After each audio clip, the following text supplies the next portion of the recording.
They are just 4 to stand up.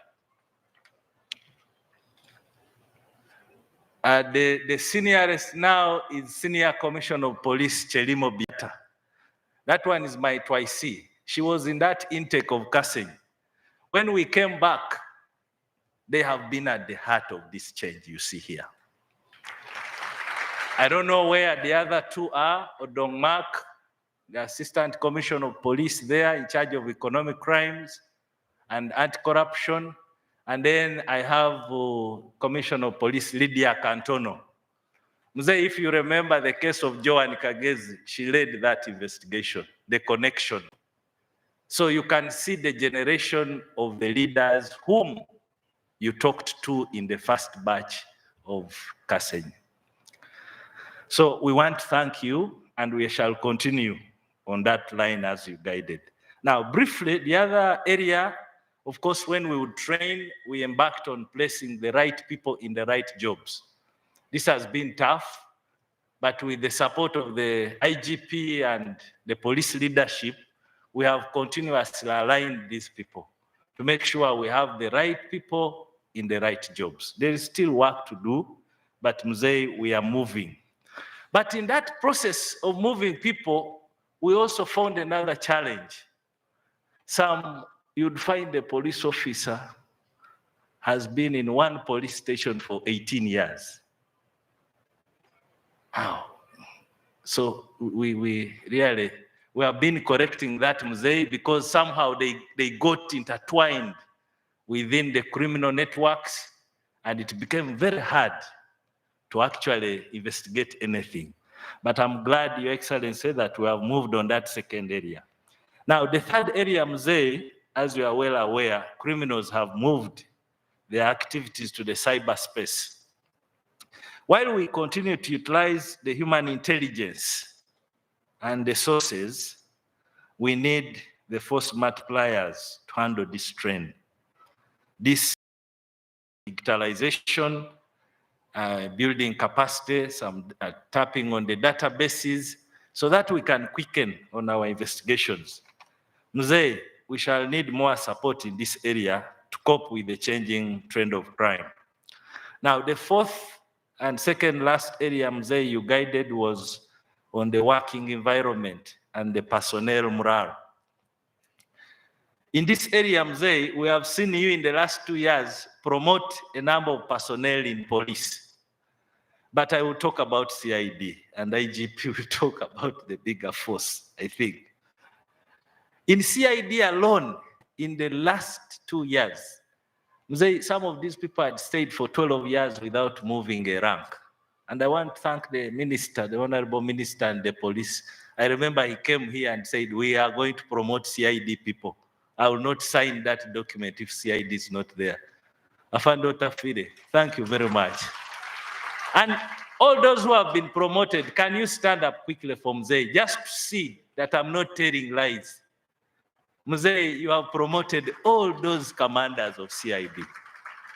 So there is testimony on what you guided us and what actually has happened. Now, allow me, Mzee, to thank the Inspector General of Police and the Deputy Inspector General of Police for supporting us to improve the working environment here. I'm sure many of our invited guests, they are surprised about this place. We have been working to make ourselves part of the society. I know my elder sister, Kajina, there is smiling because the first time she had the case to handle, she came here and we moved around and she said, but Tom, how can we be like this? So I want to thank you for having come out to support us to improve where our officers work. We are proud. At some point, Mzee, I was worried during these 2 big conferences whether we were not going to be evicted from here by KCCA, because I think we were not fit to be part of the city. But now, I think we are beginning to overtake even some of our neighbors. So I want to thank KCCA for tolerating us, supporting us, but also, on that note, thank the director, my brother, the acting director of logistics, Senior Commissioner of Police Apora. I don't know whether he's here, Mzee. This man here has a strong team. I don't know whether Engineer Chasanku is here. The man who has built this infrastructure. Right, Your Excellency, this engineer, there have been people writing police off, Your Excellency, that we don't have capacity to build on our own. So I have been like Myekeraz, you teach us. I said, you man, you come and we try and see. But if you see what is here, I think it means police, Mzee, has capacity if you support us to build our own structures. Now, as I kind of conclude, recently, Mzee, you may have heard, and I know you handled, we had some few mafias who wanted to steal our land somewhere down here. You know, some people are very courageous. So I asked them, if you can steal land for CID, then whom else am I going to protect? So I put all the patrol cars on standby. I was ready to really. Now, along the way, Mzee, you came in. I want to report to you, Mzee, the Honorable Minister of Internal Affairs, Afando Tafire, has solved this problem once and for all and made it clear that this is police land. Afando Tafire, I thank you. So this matter, Mzee, is sorted now with my elders. We are now okay. So we are now ready to move. Now, the last one, you guided us that we can't work alone. Mzee, you can see. This is a testimony that all the key actors are here. So we are trying to reach out to build synergies to make sure we can do our mandate. Now, Your Excellency, arising out of all that, we have started doing some work. I can tell you, Mzee, these days when we invite people here, they are not sure of going back home because we have gradually improved our investigation capacity. And when we call you, many times we are almost done with our investigations. So it's very rare people and then okukonesa, you know, come, go back. So by the time we call you with my twin there, we have almost done your file. That's why you hear sometimes, are they on us? No, we are there, but making sure by the time we call you, you may not leave this place. So Mzee, I want to assure you, my team and my colleagues with the guidance of IGP, we are going to go for this task. Indeed, the criminal justice system begins here. When we fail, the DPP has nothing to take to court. The judge has no basis to administer justice. And as a result, my elder, the Commissioner General, will have a problem there. So the reforming of CID, which you have guided us, is likely to generate an improvement in the entire criminal justice system. And we believe these reforms will save Uganda for the next 20 years or so.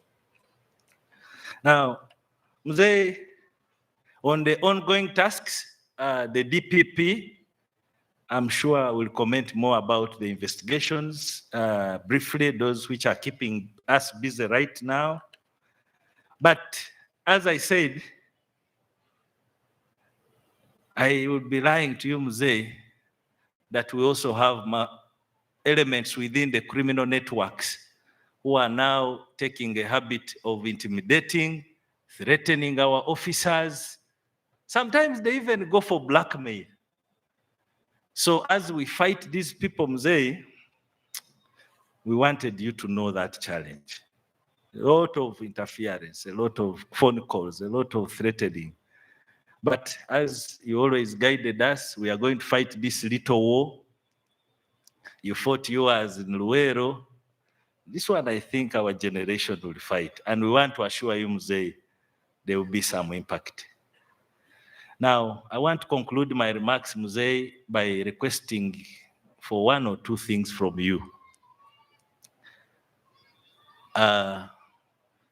We have been trying to improve on the process of getting this crime data in time and utilize it to guide decision making. So we want to request you to support us to put up a crime data analysis center, because CID, as you know, is the one which produces the annual crime report. We are the ones who are supposed to provide all of you quick and timely information on crime. I have the land, Mzee, as the Honorable Minister assorted me. So I would really want you to help me on that. You come in and we see how we can quickly do this. And now the last request, Mzee, I have land here. This place, we have been here since 1930s. We used to have a training school here. I say used because the structures now are all gone. So Mzee, that's the last area I would request you, because now that we have trained generally, we realize we need now to start specialized courses. You are homicide detectives, come here, we teach you as you work. So that in the process, Mzee, we can be able to have better quality. Those are my two requests. Now, the above, together with the other wider interventions which the Minister and IGP are handling, I'm sure will enhance our. As I conclude, Your Excellency, let me particularly thank you for being there for us. Mzee, we shall not disappoint you. I want to thank the Honorable Minister and your team for that support. We still demand more from you as our elders, but at least we see some direct support which is coming to us. I want to thank my twin. Mzee, I found a twin here in the course of my work.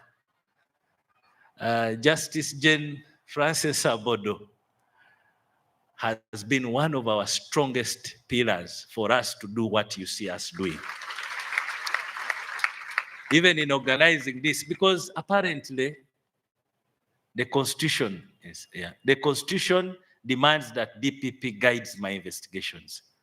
So I realized early enough that by keeping her far, then we are in trouble. So I want to thank her and the team. I want to thank the colleagues in the other MDAs, right from the IGG, all these colleagues, State House Anti-Corruption, the health, all of you, the way they have, we really are happy to have you here and we are ready to work with you. The JALOS sector, I've seen they are represented here, thank you. And lastly, I want to thank the CID fraternity.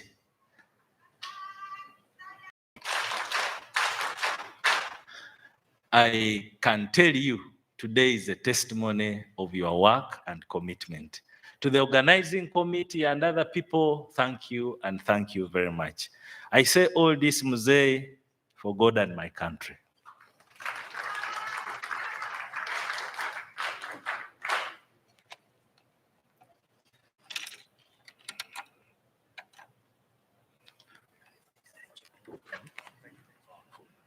So, Mzee, with those remarks, I've been asked to, I take this singular honor to invite the Director of Public Prosecution to make her remarks.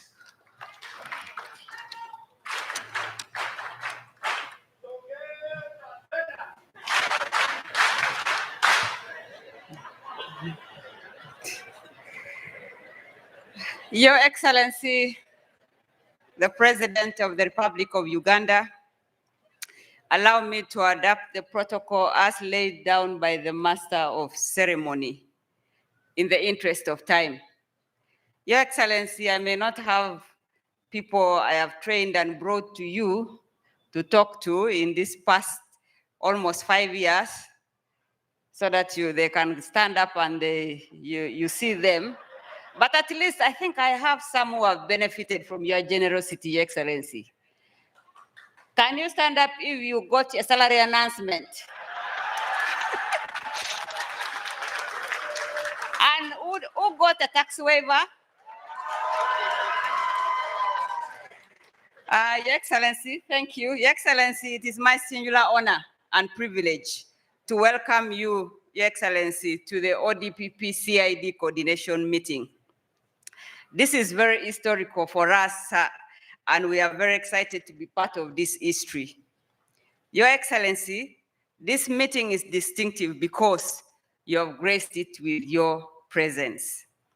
It's my humble prayer, Your Excellency, that you'll always be pleased to honor us with your presence at least once a year so that we can continue with this interaction. Your Excellency, I want to extend my appreciation to the Director, CID, for allowing us to co-host this function in CID headquarters.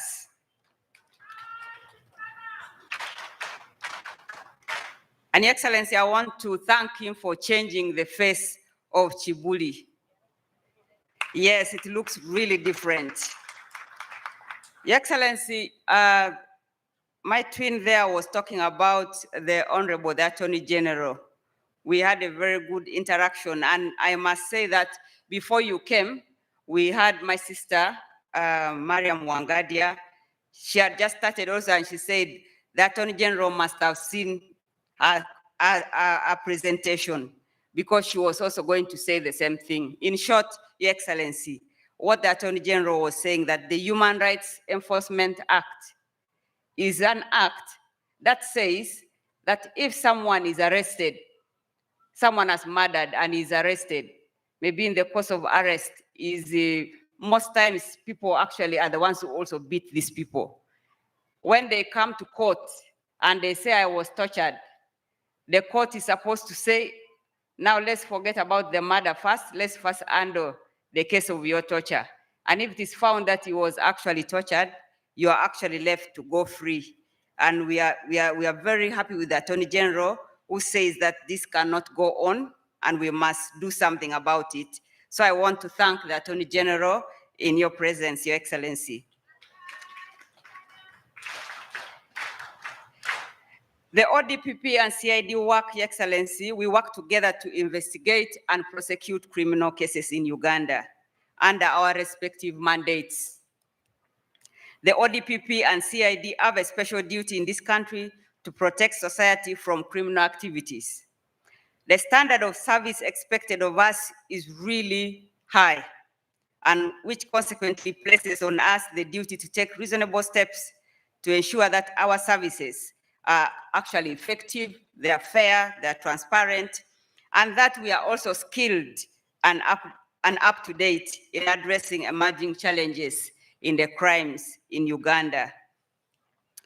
In the execution of our respective mandates, Your Excellency, we have jointly put in place approaches to strengthen prosecutors and investigators in successful investigation and prosecution of criminal cases.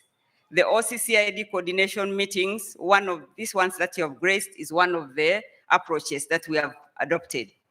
We also have prosecution-guided investigations. And this has really gone a long way because we see the results that most of the cases that we have handled using these new approaches, Your Excellency, we have been able to actually one time monitor roads when the first time that we took one of the ministers to court, as she was taking plea, we were actually committing her to the High Court. Committing someone to the High Court means I actually have enough evidence that even if the court told me to bring a witness now, I can proceed. And I remember Monitor ran a headline and saying that the DPP is fast and furious. And we said, yes, that's what actually crime should get. Your Excellency, in preparation for the upcoming election period, in the morning we had a very good interaction with the chairperson of the Electoral Commission, and he took us through the electoral laws, and he took us through also some of the offenses. And what he said, Your Excellency, is very true, that most of the time when we actually do our work, police and DPP, when we do our work during elections and we prosecute, we arrest people who commit crimes and prosecute them, Your Excellency, it is always downplayed and they say that we are doing politics. Your Excellency, we don't involve ourselves in politics. We do not look at colors, and we just look at who has committed a crime, and we shall arrest you and have you prosecuted with evidence. So, Your Excellency, we have had also meetings. We have involved before you here. We have deputy directors of CID and ODPP. We have heads of department. We have all regional officers of the Office of the DPP and CID here before you. We have resident state attorneys before you, district CID officers. In short, Your Excellency, before you are the foot soldiers of justice. And the theme for this meeting, Your Excellency, this time is contribution of ODPP and CID in the socio-economic transformation of Uganda, and which we are very eager to listen from you this morning. The theme for that reason seeks to explore how the ODPP and CID can effectively and efficiently work together to foster socio-economic transformation in Uganda by agreeing on how best we can actually jointly promote the rule of law and create a safe environment for implementation of the different government programs, investment and wealth creation. This in line with your cherished vision of turning Uganda into a middle income status, Your Excellency. We continue to work with determination to contribute to the socio-economic transformation in Uganda. The ODPP earlier this year created an investment crimes prosecution unit. This unit specifically handled cases affecting investments in Uganda. They also handle cases from the State House Anti-Corruption Unit, State House Health Monitoring Unit, whose heads are all here this afternoon. And we also handle cases from State House Investment Protection Unit. We decided to actually focus on this because we saw that if we don't make the environment safe, no investor can come to invest in Uganda, Your Excellency. I am also very happy to report to Your Excellency that at the Anti-Corruption Court, which handles all corruption cases, we are standing at 86% conviction rate. We had the head of the Anti-Corruption Court here yesterday, the head of the Anti-Corruption Division here yesterday, and he was very happy with our work. Your Excellency, because of the changing nature of crime and the sophistication in which crime is committed, we also created a cybercrime unit, which works closely with the equivalent unit at CID. These handle cases where some wrong people misuse computers and they just have nothing to do and they decide to use the computer to abuse someone.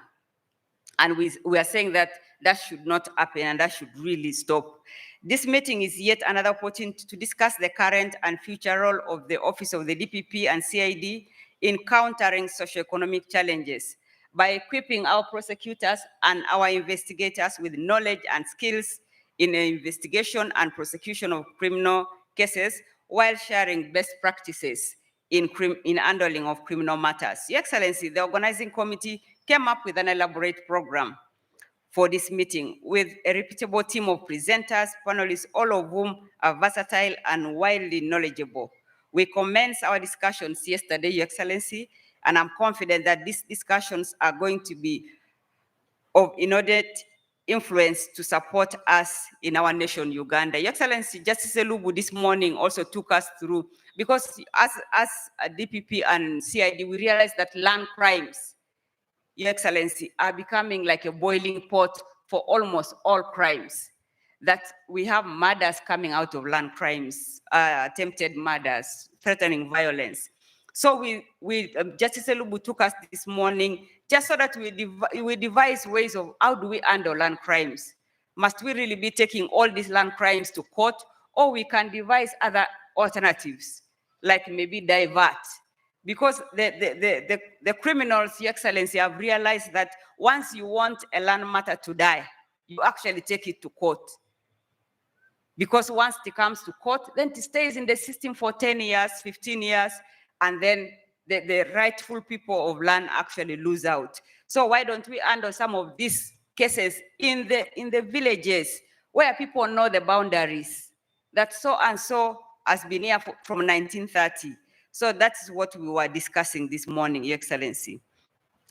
Your Excellency, in addition, I believe this meeting will give us all an opportunity to enhance our coordination and cooperation and communication between the Office of the DPP and CID, which plays a crucial role in the execution of investigation and prosecution mandates. Your Excellency, it's very, very important for the Office of the DPP and CID to be working together. If we do not work together, Your Excellency, that is a weak point, and the criminals will take advantage of that and they'll run down this country. So I want to thank the foot soldiers for making sure that this country is actually safe and making sure that we actually prosecute people who should be prosecuted. Your Excellency, we want to thank you for your continued support to the Office of the DPP and CID. I can now aptly report that there is fairness in the criminal justice system because all our salaries are now untaxed, at least. At least you can now, Your Excellency, you can say one sector, the criminal justice sector. The Honorable Attorney General is threatening violence, Your Excellency, on me. Because the prosecutors under the Attorney General, their salaries are still being taxed. And I think for fairness, Your Excellency, let me speak for them now, that we feel bad because every time we look like the rich cousins and they look like the poor cousins. So, Your Excellency, if you could, and there are not very many, Your Excellency, I think they're even less than us. If at least their salaries can also, and you promise that, Your Excellency, and you always keep your promises. Yes, you always do. Our salaries, Your Excellency, you also pledged and you pledged to give us some money for the circle, and you did partly.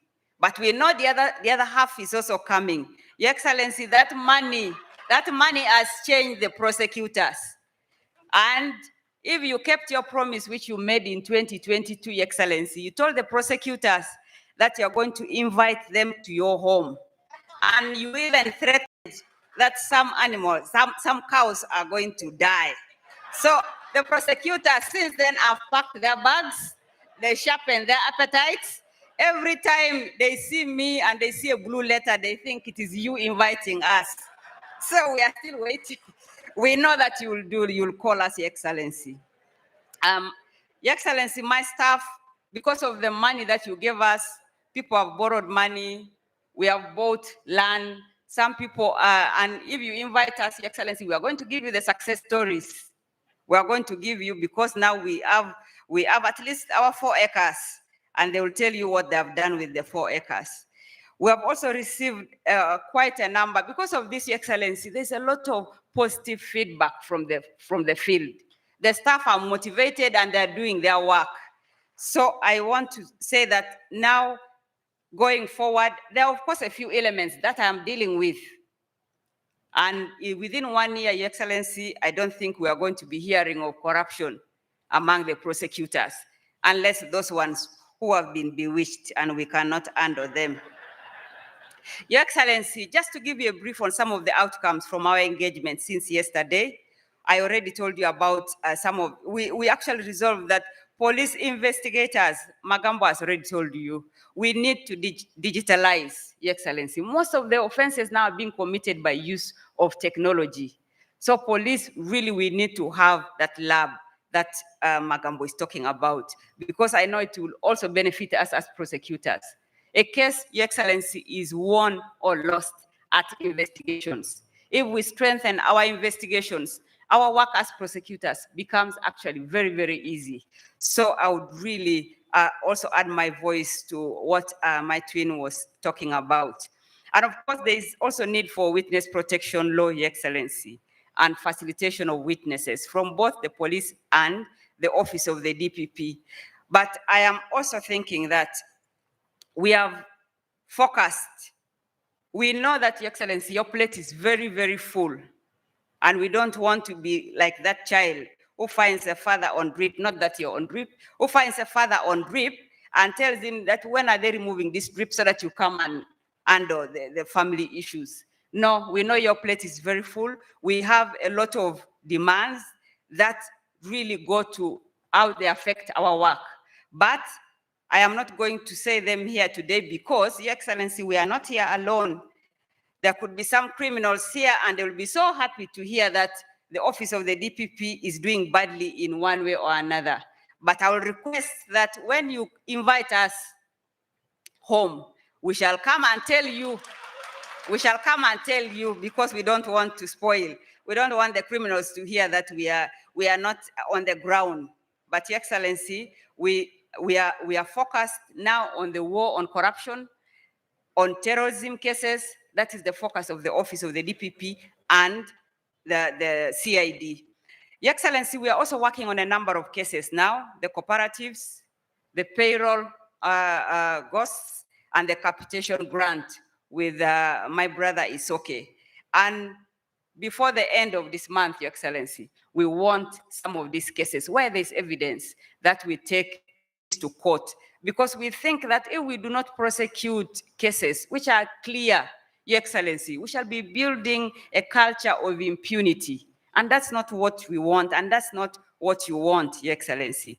So in conclusion, with those few remarks, Your Excellency, allow me to inform you that the ODPP and CID are always appreciative of your constant support and for gracing this occasion.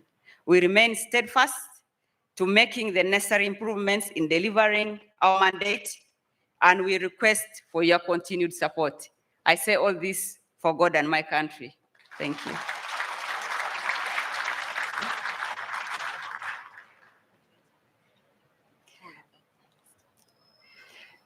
Your Excellency, I take this honor now to invite the IGP, who will in turn invite the Honorable Minister. Thank you, Your Excellency.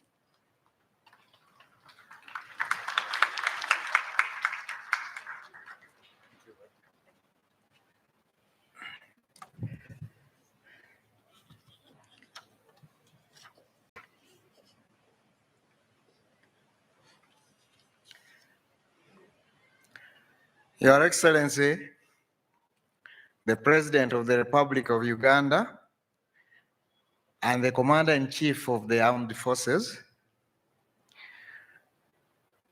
the Honorable Ministers present, the Honorable Judges, the Inspector General of Government, the DPP, heads of institutions and MDAs, and stakeholders in the justice chain, the Commissioner General of Prisons, the Director General SO, the Director General SO, Commissioner for Migration, my colleague, the Deputy Inspector General of Police, the representative of the DIS, my colleagues again, the directors, and top management of both ODDP and the CID, distinguished ladies and gentlemen, allow me, sir, first and foremost, to welcome you here on behalf of the Uganda Police. You are most welcome, sir. It's a great honor for us today. As the Director CID has already mentioned, it's one of the rare occasions in the Uganda Police Force. We don't take it for granted. And Your Excellency, just from the word go, I would like to mention it, that at times when people are very happy and excited, at times it's difficult for them to have very many words. And when you see this happening, Your Excellency, it will be because I'm in that mood.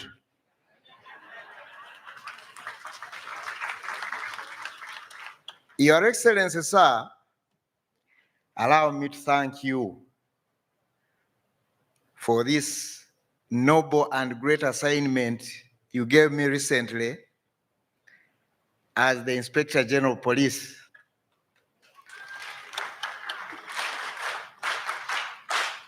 And I take this opportunity to commit myself to you and the people of Uganda that together with my team, the leadership team that you have given me, that we are going to do all that it takes to ensure that we fulfill the tasks and the expectations that are required within this opportunity you have given me.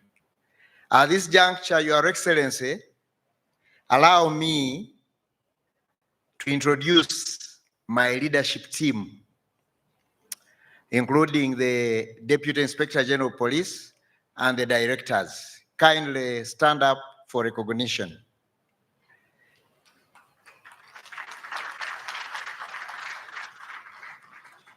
Your Excellency, allow me also to thank you for the most recent promotions. My team is getting stronger and stronger. You have recently promoted, sir, 7 officers to the level of Assistant Inspector General of Police. I also, on their behalf, I take this opportunity to thank you, because that is in the direction of strengthening my team. Your Excellency,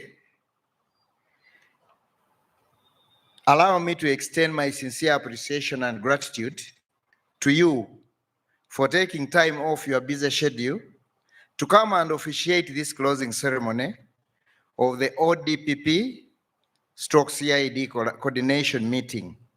Thank you very much, Your Excellency.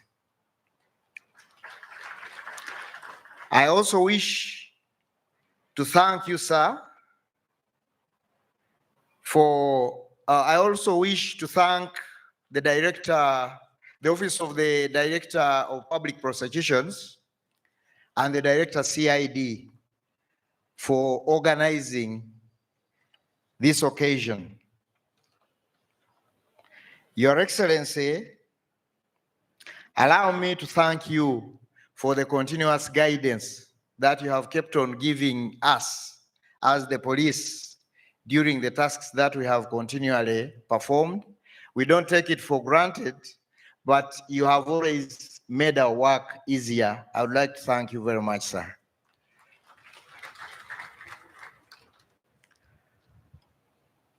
I wish to report that crime in the country is on the downward trend, as indicated in the annual crime report of 2023, Your Excellency, and we anticipate this trend to continue going downwards. Your Excellency, allow me to inform you that you gave us a task of establishing ourselves at the sub-county levels, to establish police stations at the sub-county. And I would like to report to Your Excellency that we are already in the areas of Greater Masaka, the Albertine, West Nile, Kampala Metropolitan, the Sebei region, Savannah, Ankole, Chigezi, Rwenzori, Karamoja, Busoga, and Bugisu. These are the police regions. And Your Excellency, we are continuing. And I would like to assure you, Your Excellency, we are going to achieve this task that you gave us.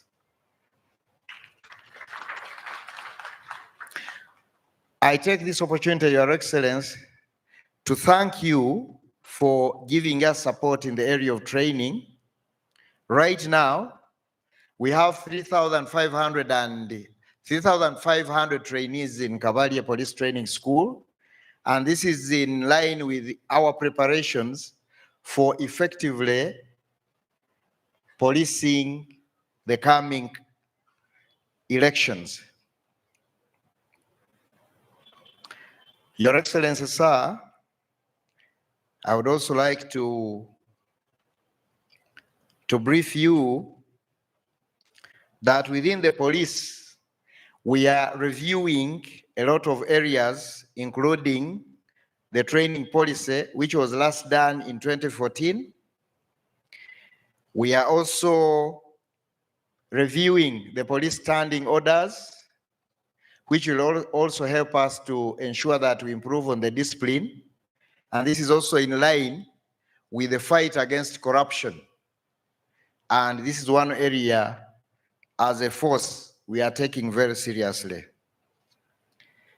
I also wish to report to you, Your Excellency, that our relationship with other security agencies is at its highest.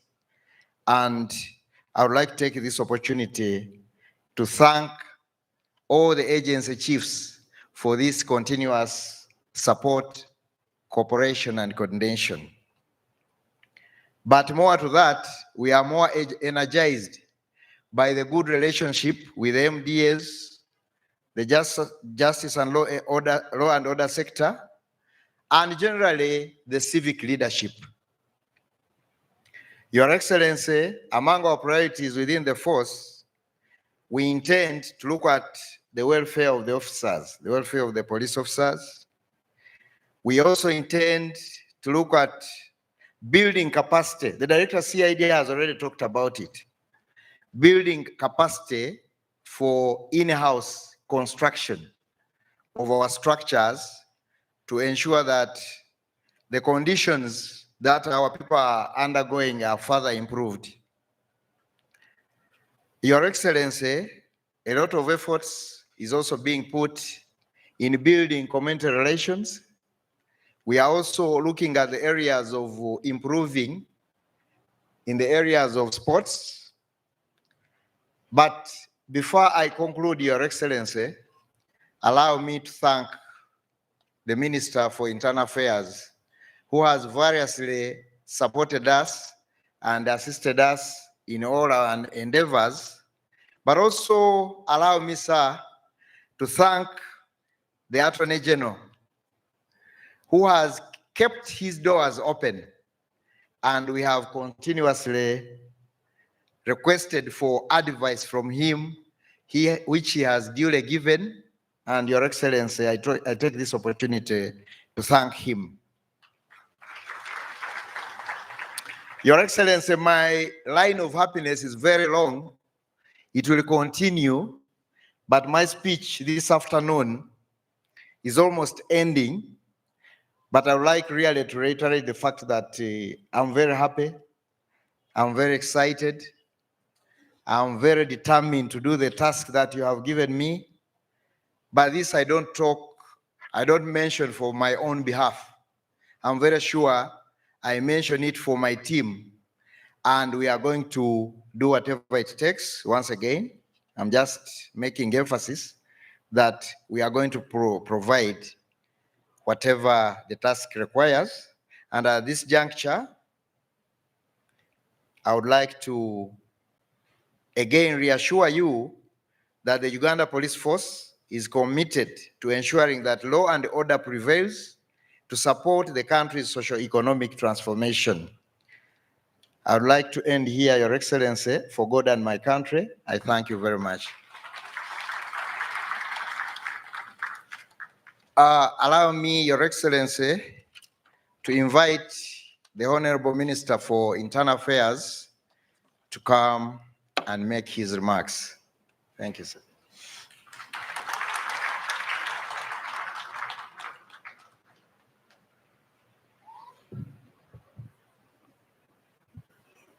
Your Excellency, the President of the Republic of Uganda, General Yoweri Kaguta Museveni, colleague ministers,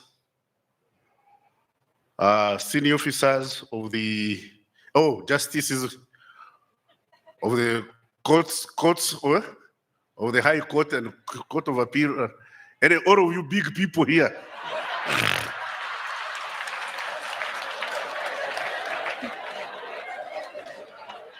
Your Excellency, this is not my day. I'm an invitee.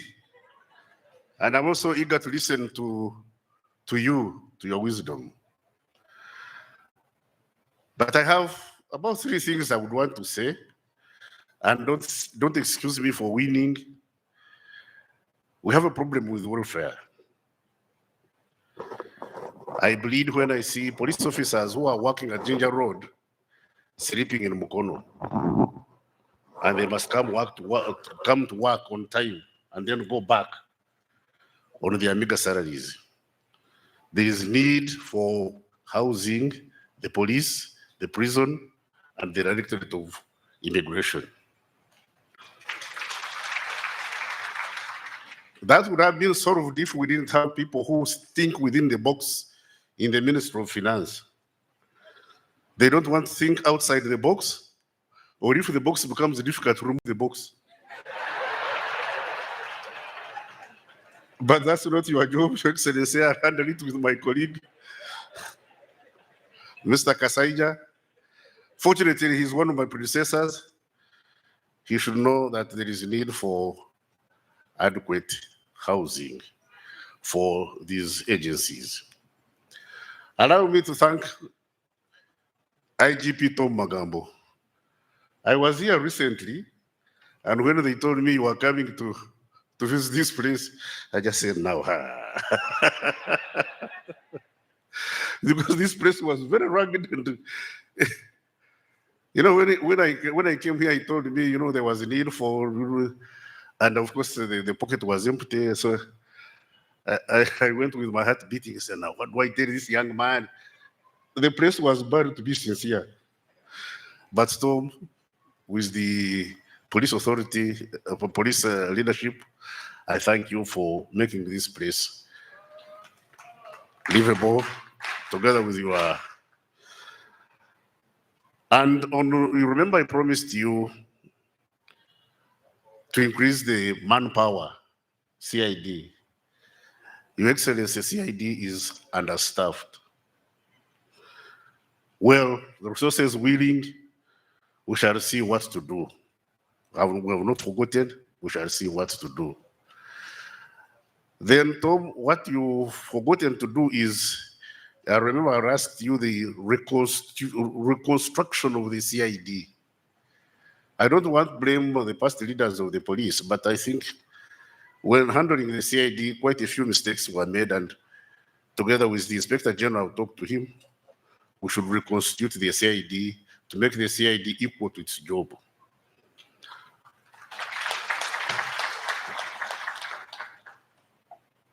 The criminals they have reduced, but they have become more sophisticated.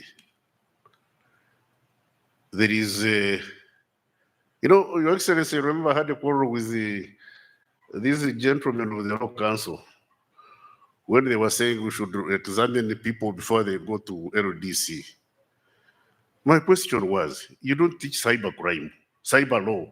You don't teach forensic law. You don't teach sports law. You don't teach maritime law. You don't teach. Do you need these judges and these lawyers? When you put a pre-entry, those who didn't study these things and did them abroad are at a disadvantage.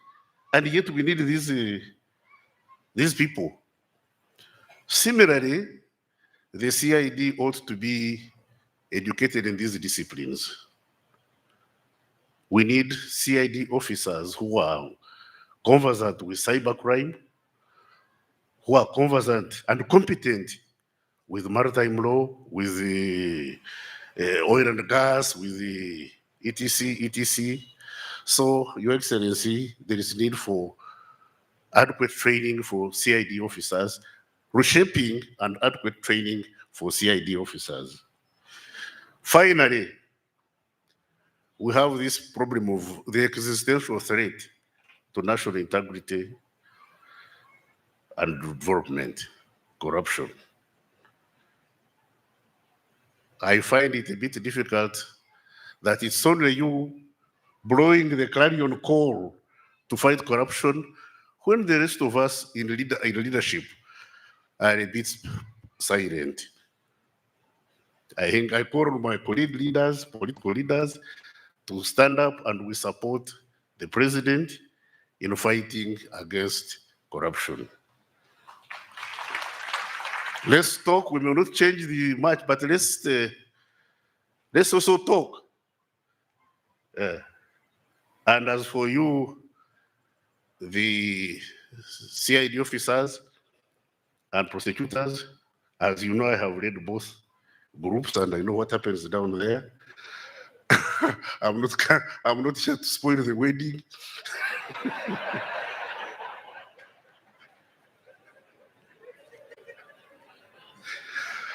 But I beg of you to do internal search and have a perpetual recitation of mea culpa.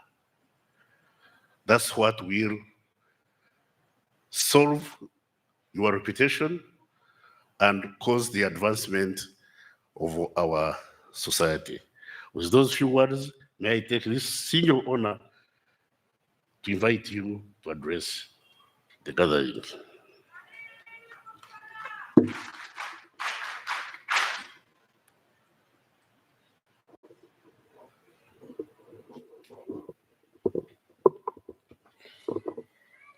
The honorable ministers, the Inspector General of Police, and other police leaders, other leaders of agencies, and members of the CID.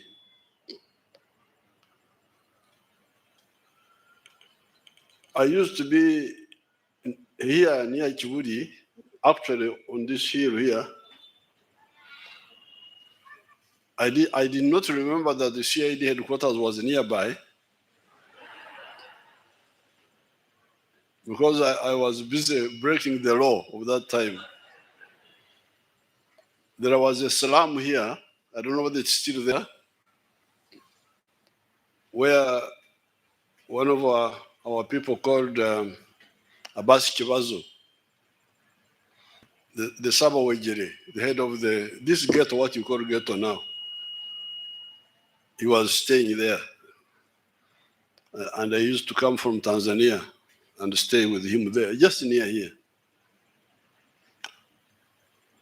That was the last time. The other time I came to see Mzee Prince Badru Kakunguru somewhere nearby. But otherwise, I don't think I have visited the police, the CID headquarters. Now, during that time, during Amin's time, I don't think the government was emphasizing the CID. Actually, the head of the CID had been killed. Hassan, the Indian, had been killed, and his deputy, there was another one called Festo Wauyo, had been killed, and then the others were in exile, Kanyom Sai and others. So at that time, the CID was not being emphasized. I think they had shifted to Aritowiri in Naguru. There was something called Public Safety Unit or something like that.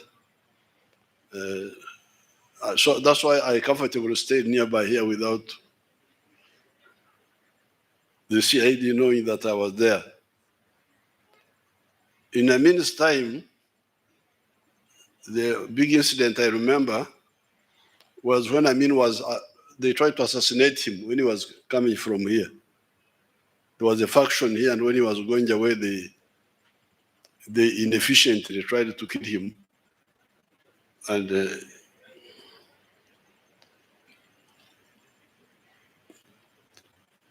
I want to thank Magambo for this effort of trying to make you belong to Uganda.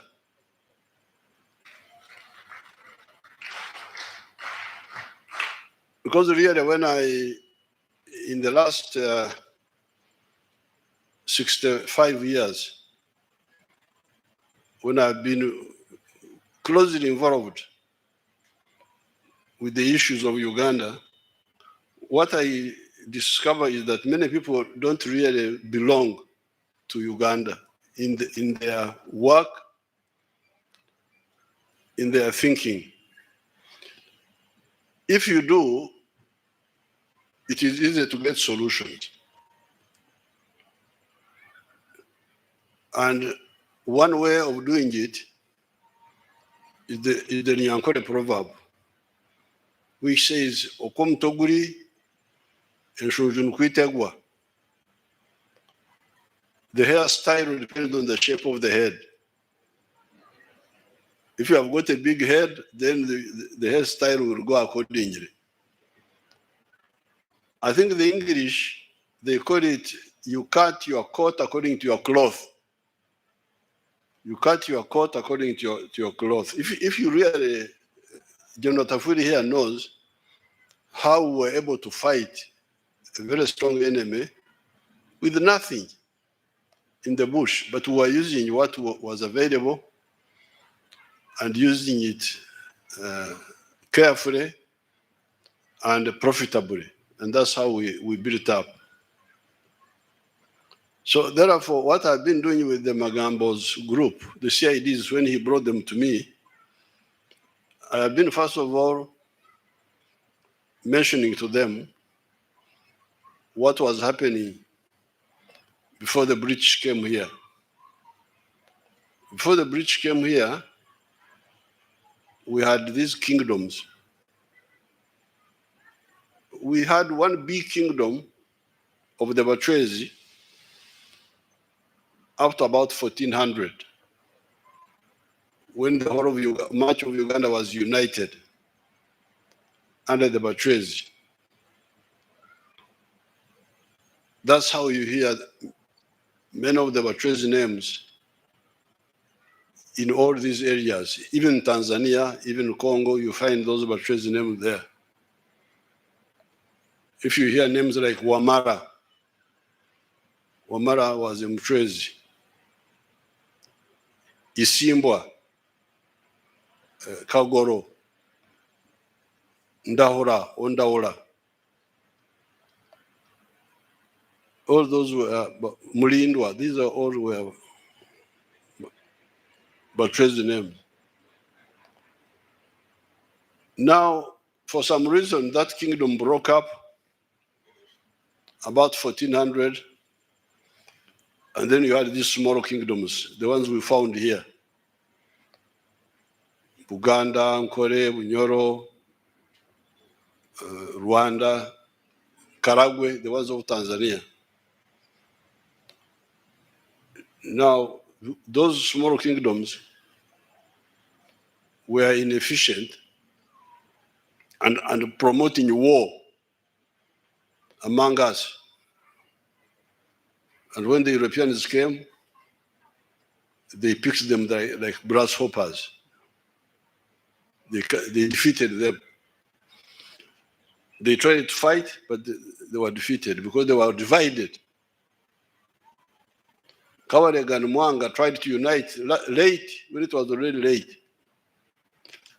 And they were captured together and taken to exile.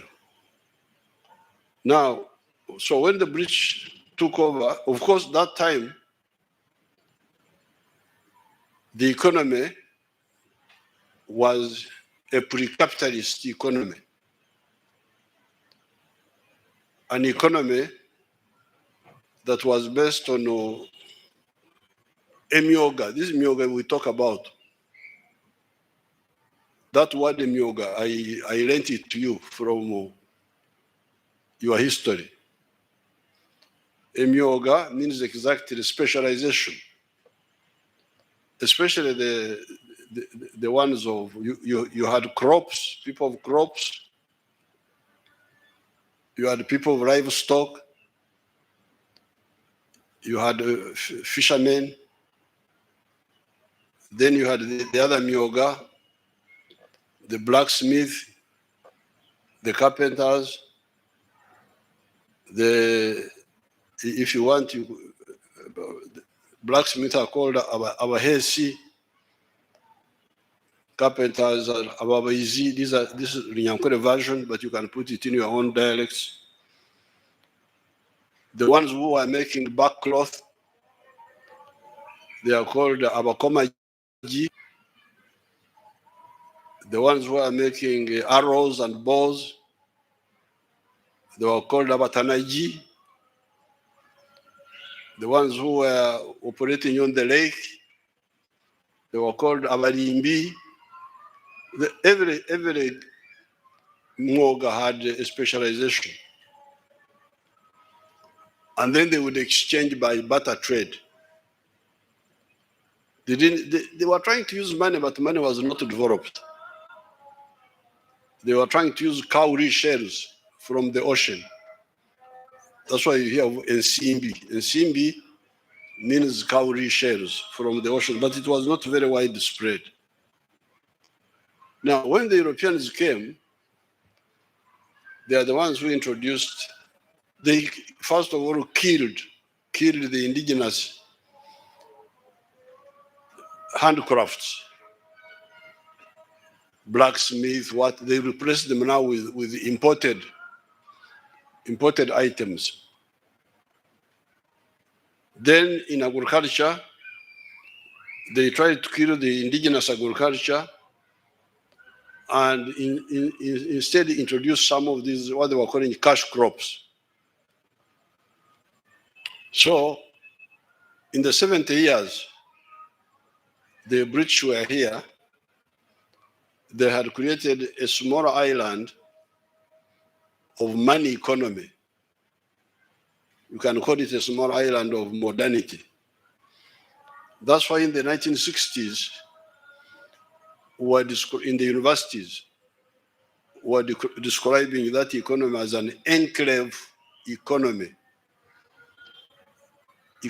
of a small island of modernity surrounded by a sea of backwardness. And by independence, 1962, the small island was comprised of what they were calling the 3 C's and the 3 T's. The 3 C's were cotton, copper, and coffee.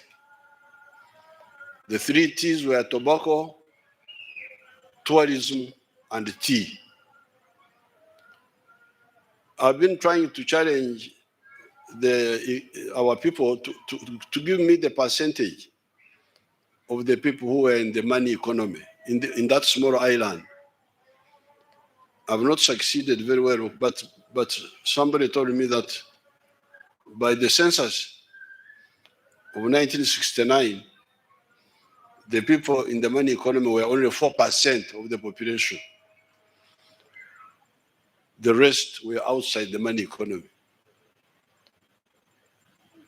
Then Idi Amin comes in. Now, when that small island of economy of money was giving us some goods in the shops, salt, sugar, paraffin. Although the people in the villages didn't have much money, but at least they would buy those, what came to be called essential items, which were also contributing to the tax. But when Idi Amin came in, the small island was destroyed almost. The tea sector collapsed. The tourism collapsed. The tobacco was still limping on. The cotton collapsed. The copper collapsed. The coffee was still limping on. So that's how the NRM comes in. When it comes in, when the economy had, the small island economy had collapsed. And the economy was characterized by magendo, smuggling, what they were calling chibanda. Chibanda was foreign currency black market. And then what they were calling okusamula speculation. That's how the economy was by 1986. So when you call yourself a public servant, a public servant of where? Of Uganda or UK or where? If you say you are UK, then of course you are in the wrong place, because this is Uganda. The Uganda I have described to you. So when we came in, fortunately we had spent a lot of time in these efforts. As part of the student movement, we had started very well all this, not only the economies of Uganda and Africa, but the whole world. There's nothing that we didn't know about the whole world, because we had spent a lot of time as a student movement, as fighters in the bush. There's nothing we didn't know. So when we came in, we gave you very clear, we gave you, many of you are young, but your parents, we gave them the way forward. And as we speak today, we have covered 4 phases. Phase number 1 was what we called the minimum economic recovery. The minimum economic recovery was aimed at bringing back the small island of modernity. Bring it back. Bring back the tourism. Bring back the tea. Bring back the cotton. Whatever can be brought. Copper has not yet come back, but we have been trying. So that was minimum recovery. But also remove Magendo, remove Chibanda, and remove Kusamla. And we did it by a number of stimuli, a number of measures, including liberalization and also allowing the shilling to find its level, to float the shilling, let the shilling instead of trying to fix the exchange rate artificially at some figure, we say no, let it find its market price. That's how you find the shilling sometimes goes up, sometimes comes down. That's how we defeated the Magendo and Kusamla and Chibanda. So that is phase 1, minimum economic recovery. Phase 2 was expand the small island, expand it, produce more coffee, more tea, after recovering more tea, more of all of that. And we have done that. You have seen how much coffee has expanded. It used to be 2 million bags. It is now 9 million bags. And we are aiming at 20 million bags. Then phase 3 was diversify the economy. Because the British had told your people that coffee was a cash crop. Cotton was a cash crop. Tobacco was a cash crop. But maize was not a cash crop. Maize was a food, was just food for eating. But we hear other people making money out of maize. In America, you hear people, like we had a president of America called Jimmy Carter. I don't know whether he's still alive. He was a groundnut grower. He was making money from groundnuts. Why would maize not be a cash crop? They couldn't tell you. And indeed, in the colonial times, these people are old, know that the packed maize flour, what they were calling maize meal, was coming from Kenya,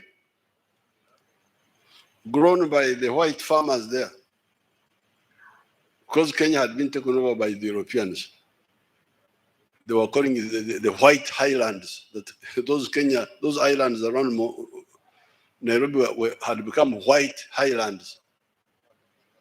They are the ones who are producing the maize. Milk was not a cash product. It was just for drinking.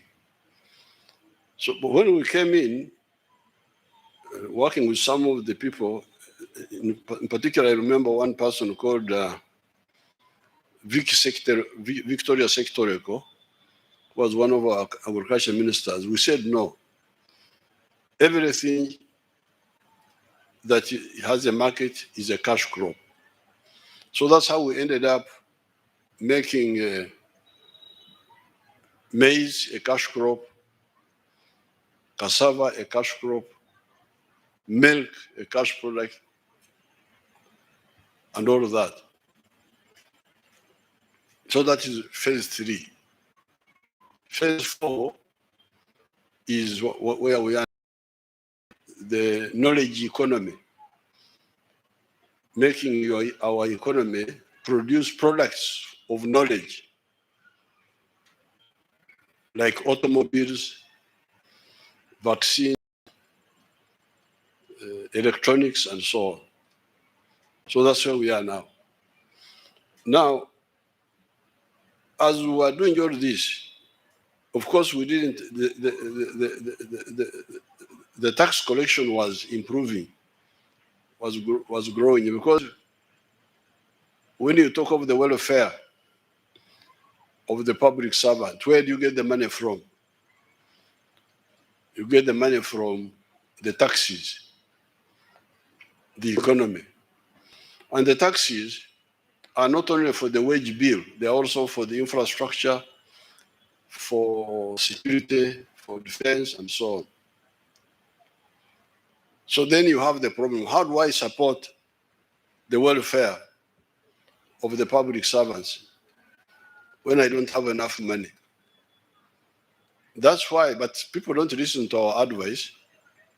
But from the beginning, you were very conscious of this, and we gave very clear advice. And our advice was, especially for the UPDF, we said, you people, we don't have enough money to pay what they were calling a living wage. I remember at one time, the Makerere teachers went on a strike,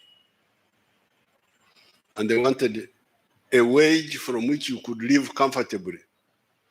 But we didn't have the money to do that.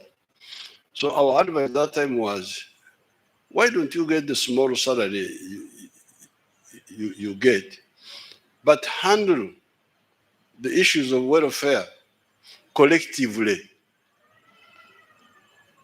In the UPDF, we encouraged the building of army schools.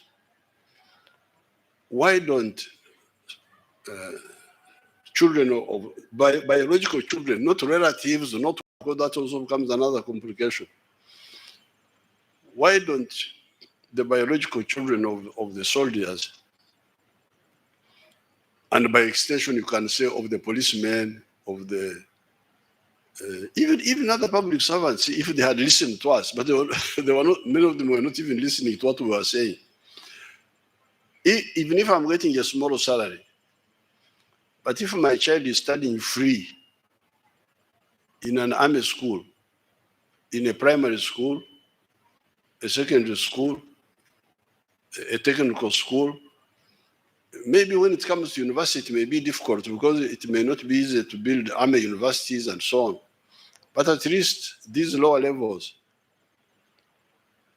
our children could study free through our institutional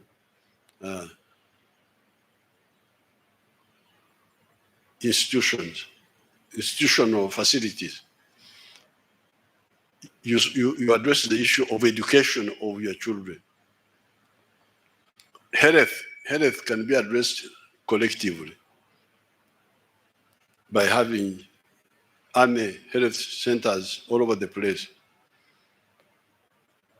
Housing, what General Tafwiri is talking about. Houses built by our own internal capacity. The UPDF brigade, engineering brigade, is doing a wonderful job. They are building so many facilities and doing it cheaper, because when you use private people, the private man, many of them don't have their own money. They go to a bank, a commercial bank, moreover, and borrow money at 18%. to build if you hire them. Then, so if you are going to build a facility for 100 million, it is now going to be 118 million, 18% for the bank. Nothing to do with the houses. You are making money for the banks. Then the company want a profit. They want a profit of 20%. So you add another 20 million on the 118. So it is now 138 million. Then, because they are a private company, they pay tax, VAT, 18%. So now you have added another 18 million on the 138.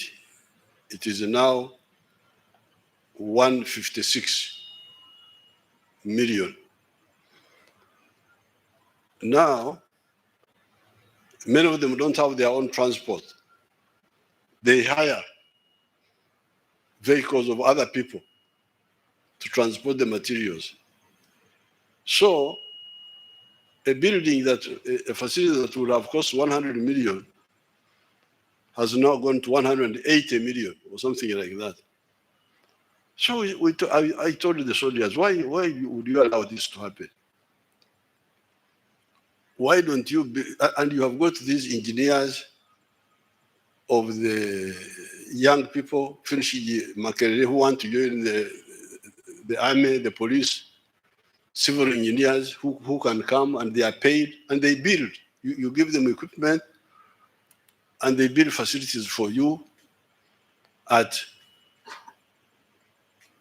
price of the materials. Because they are already being paid by the army, they don't charge anything. So the only cost you have are the materials to use. We have been talking about this, but I don't know, I have not had time to discuss it with you in detail, but I really think this is the correct way to go. Trying to use private, the business people come, they want to do this for the, that's a trap. It will be very expensive. The APDF is doing very well now. They have built so many facilities. You can go and share with them. Now, so that one would solve the issue of institutional housing. Instead of these policemen, as General Tafuri is saying, staying in Mukono, in all those places, stay near the workplace. And you walk on foot from your house to the workplace. This is what we recommended long ago. It's not a new recommendation, but people don't listen most of the time. They have their own solutions. Now, that is on the side of the welfare. But on the side of your assignment as a public officer in a society and economy that is getting out of all this cumulative history of the pre-colonial history, the colonial history, the breakdown caused by people like Idi Amin, and the recovery now. What do you do? What is your own contribution? Your own contribution, in my view, certainly that's what I've been doing. If the government can be able to support me more, good. But if it can't, I'll work with the little that is there and continue to build. And when I continue to build, the country gets more capacity to support everybody, including with the public servants. But in supporting them, if we cannot do it all at a go, we do it in a prioritized way. And I understand it. Even by 1970, before Amin came in, I had started working briefly in the public service. Even at that time, those managers there who were able to say, like for instance, we who had a bachelor of this, bachelor of that, but social science, were getting 1,300 something shillings a month as an assistant secretary. That's what they were calling us, who had just joined. You join as assistant secretary, you become senior assistant secretary, you become principal assistant secretary, and under secretary, then eventually permanent secretary. I remember we were getting 1,300 and something, 33 and 30 cents. I don't know what they were adding, 30 cents. But then the lawyers, that time, the ones I had qualified with at Dar es Salaam, people like Martin Mwesiga and other people who died, they were getting 1,400. Why? Because the country at that time needed lawyers more. Lawyers had been in short supply. The doctors were getting 1,500. Yes. Why? Because yes, social scientists, history, literature, Latin and all that, yes, thank you very much. You are a highly learned person. You can quote Shakespeare. Shakespeare stood here and said this, he looked this way. Thank you very much. We have seen that you are a clever man, but please, Mr. Clever Man, we need doctors more now. So we pay them more than you. And you must accept that logic. So now, when it comes to remuneration, like recently, when some few years ago, when I insisted to you people, you are all wonderful people, learned and so on, very clever people. Even the way you dress, we can see that you are very learned. But in order to maintain a road, we need an engineer. So if we don't have enough money to pay all of you well, why don't we start with this engineer so that he can maintain the roads for us? And then the matoke can come from the village, and then we create more matoke, and then we earn more. And the doctor, so that's why I insisted that the scientists are paid more. Fortunately, some of these groups are not so many. Like if you look at the government scientists, the researchers in the agriculture, the engineers, civil engineers, they are not so many. So actually they can be paid because they are smaller, but they are very crucial. The doctors. Then slowly we said, okay, we added now the prosecutors. We shall get to everybody. But for people to say, no. Either you to be like, there's what they call obukorwa. Obukorwa are I think they're called mangus. Mangus. The mangus have got a very primitive sense of democracy. The mangus are very small animals, but they are able to kill a huge cobra. They can kill a cobra, a big snake, they can kill it. And when they kill it, they break it into smaller pieces. And every mongoose must get an equal part. And if they don't get an equal part, they leave the whole snake there, they all go. Either we all get equal or nobody gets. Then I say, there you have become a kakorwa.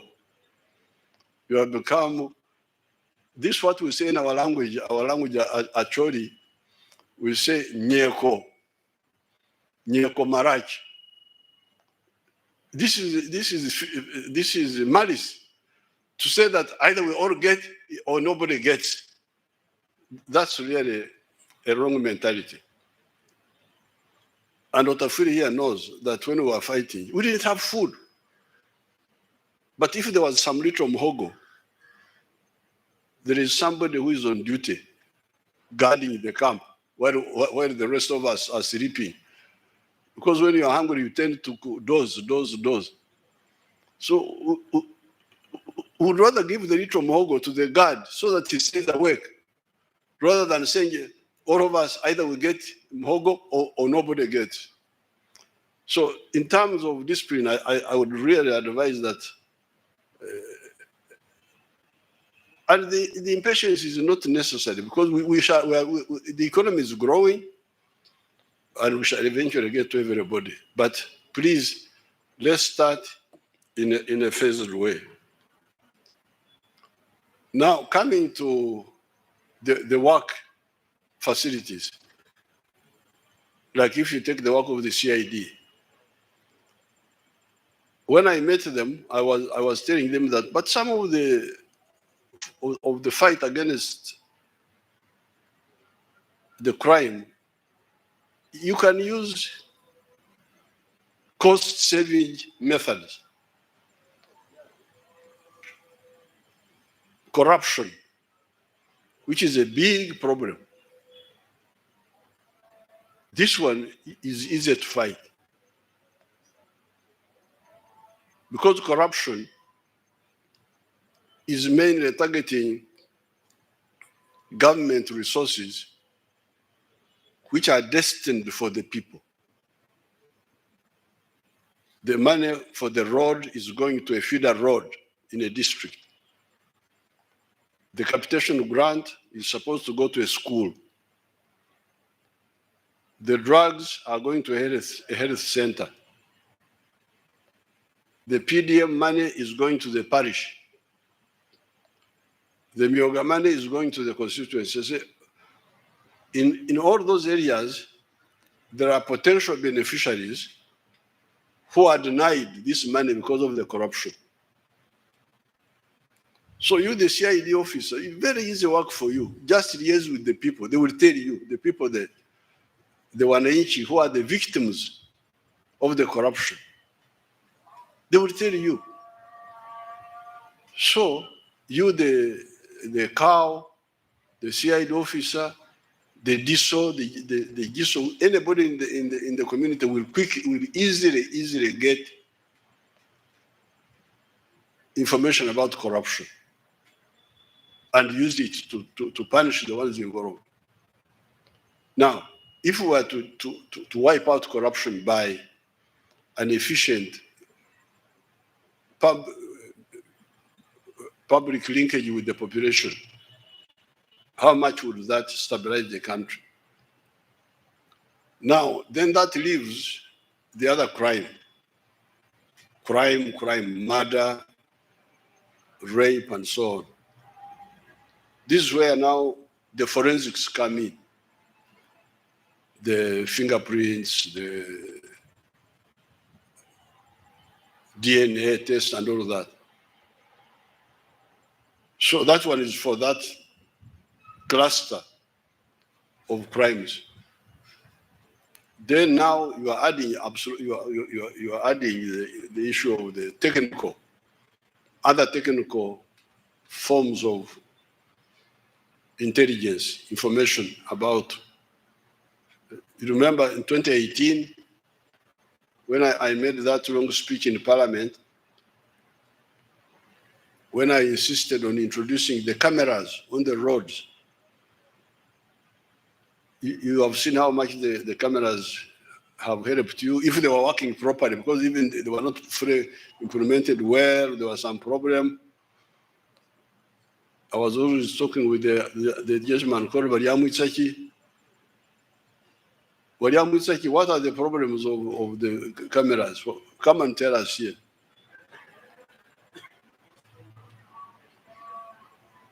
Why are the cameras not seeing properly?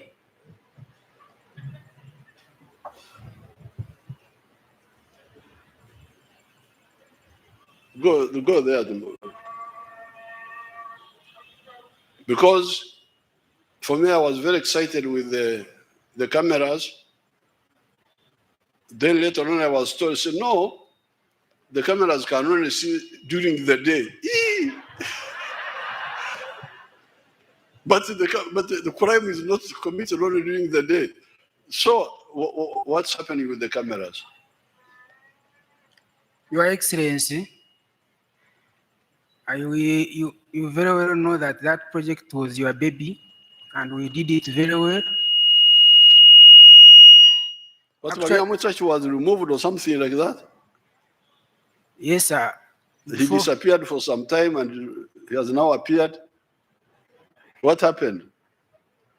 Your Excellency, we implemented the project very well. Every Ugandan was very excited, and it did good work for Ugandans. But later, there was some few mishaps. And Caused by um, earthquake or what? Your Excellency, it was a management issue which has been solved, and now we are back on the line. We are operating. The problem made the system to go back to around 60%. Currently, we are operating at 91%. How did you solve the issue of the images by night?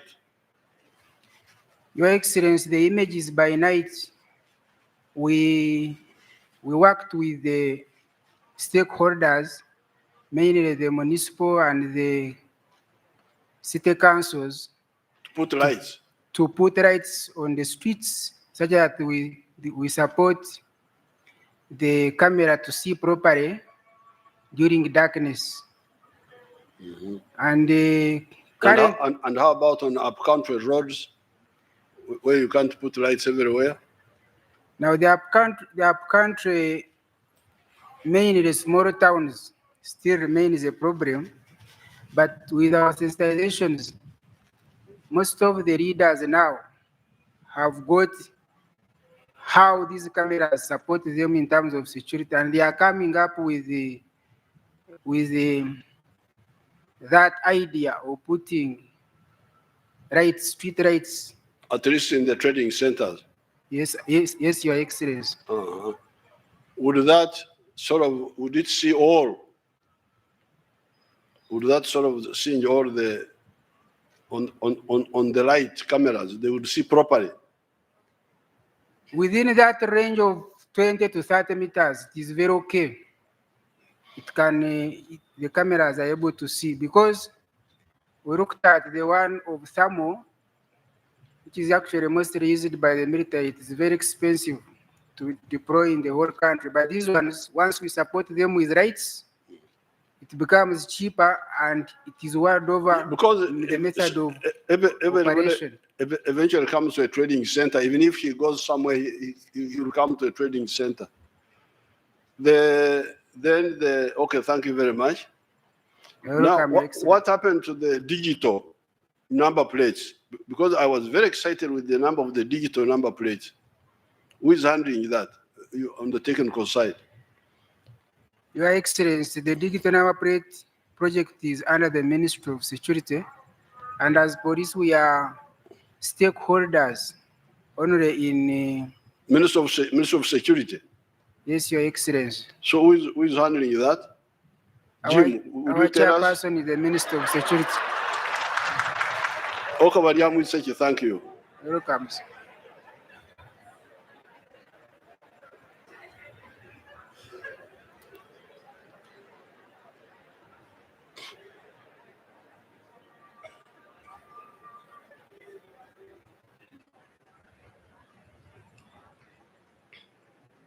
Your Excellency, it is true that my ministry and the Ministry of Works are spearheading this project, but we are working with all other agencies, including police.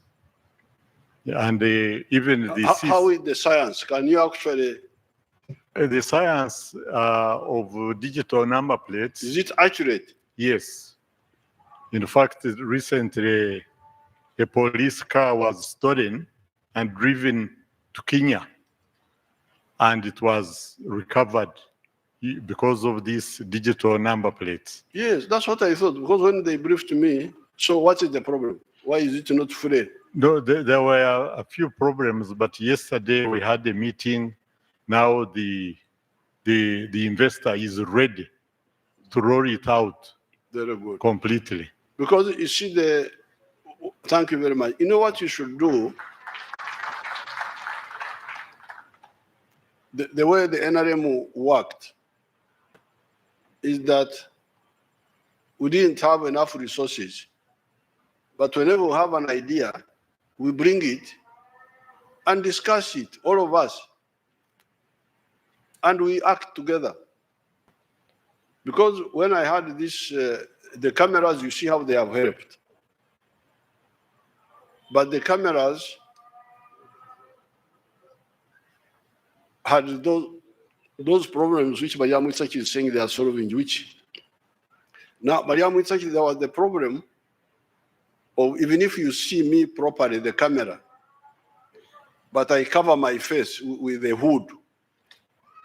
How do you solve that? Sorry to make it a whole Assistant Inspector General Police walk and go back. How do you solve the problem of the hood?